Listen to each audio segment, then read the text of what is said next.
Thank you, Mr. President.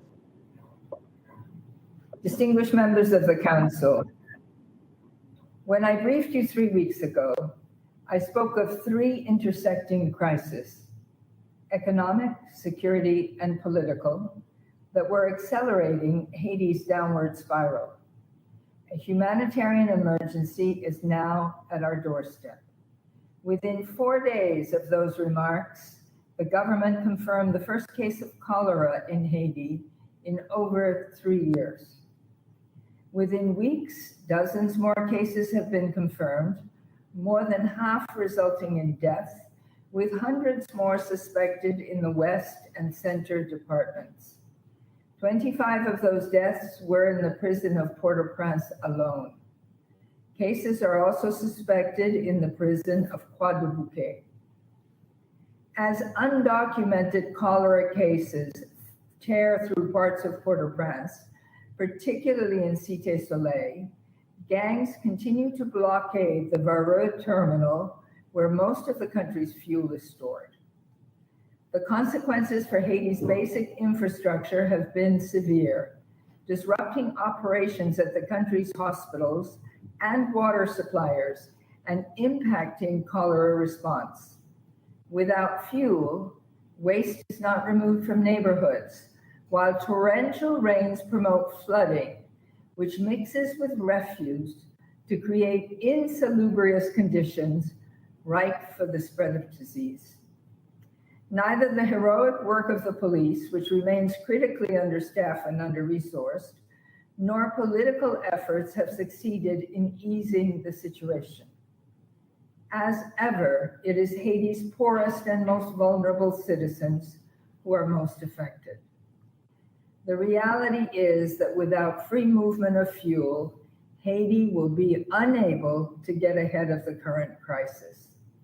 For all of the national police's accomplishments in reopening roads and neighborhoods, the port where fuel is stored remains a challenge. Furthermore, the paucity of fuel is now impacting police mobility and response. Appeals by the diplomatic corps and others, including the UN, for the establishment of a humanitarian corridor have gone unheeded. The broader situation is no better. Nearly 1,000 kidnappings have been reported in 2022 alone, and general insecurity continues to prevent millions of children from attending classes, isolates entire neighborhoods, and leaves families extorted and burnt in their own homes. It is to be hoped that this weekend's arrivals in Port-au-Prince of important Haitian-purchased tactical equipment delivered by Canada and the United States will assist the police in regaining control of the situation. Distinguished members of the Council, regarding the political situation, Resolution 2645 generated a sense of urgency because for the first time, it asked the government to report on its effort towards a sustainable, time-bound, and commonly accepted framework for a political process led by Haitians.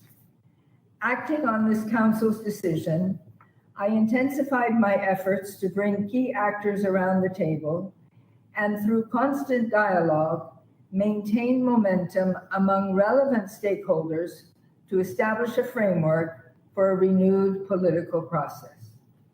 Since August, civil society has been driving an initiative that came close to finally bringing all stakeholders around a common proposal. With BNU support, economic, social, and political actors began to identify practical ways to move forward, launching a new round of discussions amongst the various blocs. However, the talks faltered. The spirit of compromise receded, and in a sad case of déjà vu, vested interests began to redirect the narrative.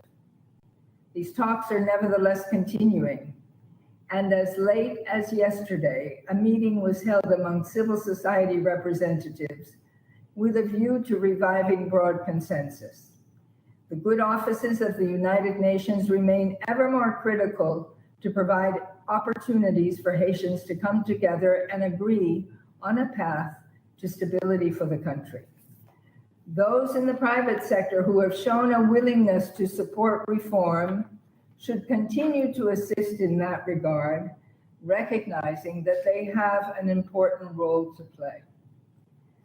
Mr. President, it is against this backdrop of insecurity and humanitarian crisis that on 7 October, the Council of Ministers authorized the Prime Minister to request the support of a specialized international armed force to help secure the free movement of water, fuel, and medical supplies to avert the situation deteriorating further.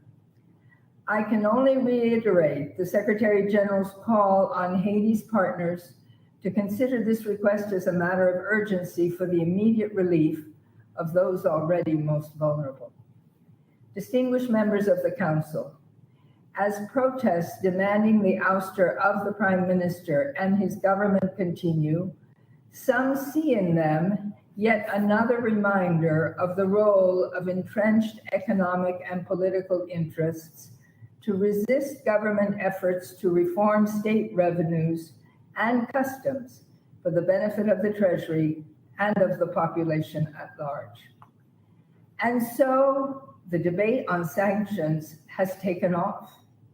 Haitians are actively using both social media and radio debates to express support for serious, targeted sanctions against those who are driving violence to prevent changes that threaten long-standing patterns of corruption. Mr. President, as I noted in my briefing last month, under such a state of persistent unrest, violence and looting, including of WFP and UNICEF warehouses, basic rights are being flagrantly undermined across the country. Gangs continue to injure, kidnap, rape, and kill. And the Human Rights Report on Sexual Violence by Gangs, released on Friday, underscores how women and youth are especially affected. Rape is systematically used as a weapon of control and terror. Any enhanced security support to the national police should also be accompanied by support to the justice system, both to ensure proper accountability, but also to reinforce nationally led initiatives, such as the proposed judicial units specialized in adjudicating crimes committed by gangs, as well as financial crimes. Distinguished members of the Council, economic deprivation is leaving the population more vulnerable than it has been in years. Gang violence is critically inhibiting a humanitarian response to a resurgent disease, as well as to hunger, with a record 4.7 million people facing acute hunger, including tens of thousands on the brink of starvation. The urgency of the situation is tearing at the political and social fabric of the country. Any comprehensive resolution requires a Haitian-led political solution. But a political solution continues to be elusive, and on its own is no longer sufficient to address the current crisis. To support Haitian institutions in their drive for civic order and accountability, and to save thousands of lives that would otherwise be lost, members of this Council must act, and decisively so, to help address the persistent scourges of insecurity and corruption in Haiti. I thank you.